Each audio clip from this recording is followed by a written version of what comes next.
Bismillahirrahmanirrahim. Assalamualaikum warahmatullahi wabarakatuh. Alhamdulillah, alhamdulillahirabbil alamin. Wassalatu wassalam ala asyrafil anbiya'i wal mursalin wa ala alihi wa sahbihi ajma'in. Amma ba'd. Pertama-tama, marilah kita panjatkan puja dan puji syukur atas kehadirat Allah Subhanahu wa taala yang telah memberikan kita nikmat dan hidayahnya. Dan tak lupa pula kita kirimkan salawat beserta salam kepada junjungan Nabiullah Muhammad sallallahu alaihi wasallam.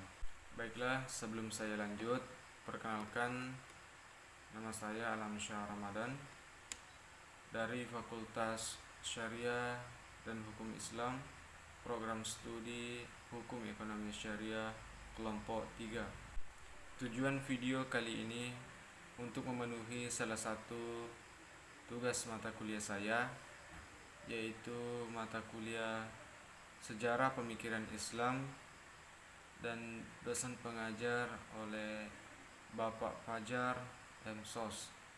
Baiklah, selanjutnya saya akan memaparkan atau mempresentasikan sedikit tentang pemikiran politik Al-Mawardi.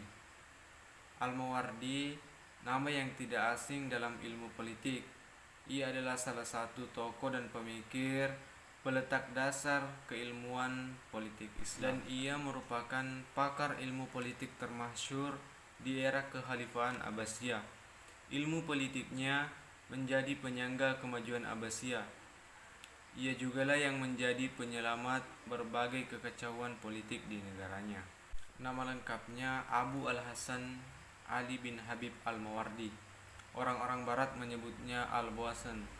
Al-Mawardi lahir di kota pusat peradaban Islam di Basrah atau Baghdad pada 386 Hijriah atau 975 Masehi. Ia lahir ketika kebudayaan Islam mencapai masa-masa keemasannya, masa Daulah Abbasiyah. Ia lahir dalam salah satu keluarga Arab yang menyuling dan menjual air mawar. Karena itu ia dijuluki Al-Mawardi yang berasal dari kata Maul Wardi atau air mawar. Di kota inilah anak penyuling dan penjual air mawar ini belajar hadis, tata bahasa, kesusastraan, dan fikih. Ia berguru kepada Al-Hasan bin Ali bin Muhammad Al-Jabali, pakar hadis di zamannya. Abi Al-Ghazim, hakim di Basrah pada saat itu, dan Abdullah Al-Bafi. Ia pun melanjutkan studinya ke kampus Al-Safani. Di kota ini, Al-Mawardi menajamkan disiplin ilmunya di bidang hadis dan fikih pada seorang guru yang bernama Abu Hamid Ahmad bin Tahir bin Al-Ishfiraini. Sekilas, Al-Mawardi memiliki kesamaan dengan Plato, Aristoteles, dan Ibnu Abi Rabi, yang berpendapat manusia adalah makhluk sosial yang saling bekerja sama dan membantu satu sama lain.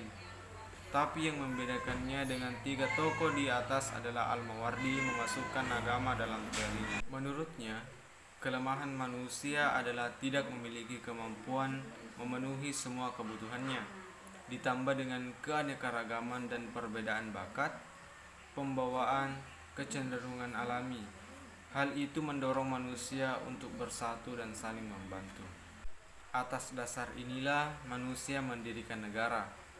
Dengan demikian, adanya negara adalah melalui kontrak atau perjanjian atas dasar sukarela.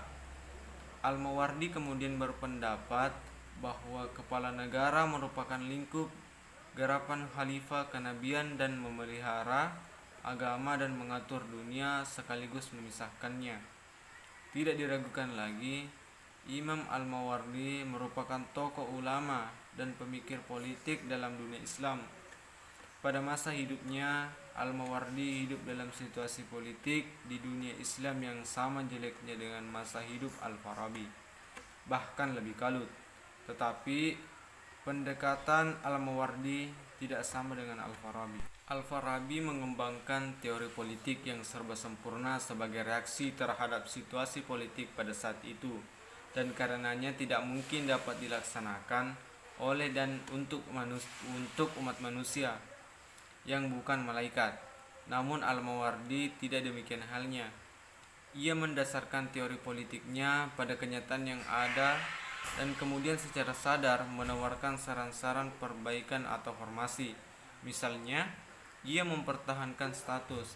Ia menekankan bahwa khalifah harus tetap berbangsa Arab dari suku Quraisy dan begitu juga dengan pembantu khalifah lainnya. Dan lebih jauh lagi, Al-Mawardi juga menunjukkan betapa aturan agama dan teori kekhalifahan Sunni yang telah diterima selama ini dapat ditafsir ulang dan dikembangkan. Ia meletakkan dasar-dasar intelektual bagi kebangkitan kembali kekhalifahan Abbasiyah yang menurutnya sangat memungkinkan menjadi lebih luas lagi. Baiklah, mungkin itu saja sedikit pemaparan materi dari saya. Lebih dan kurangnya mohon dimaafkan. Wallahul muwaffiq ila aqwamit thariq. Assalamualaikum warahmatullahi wabarakatuh.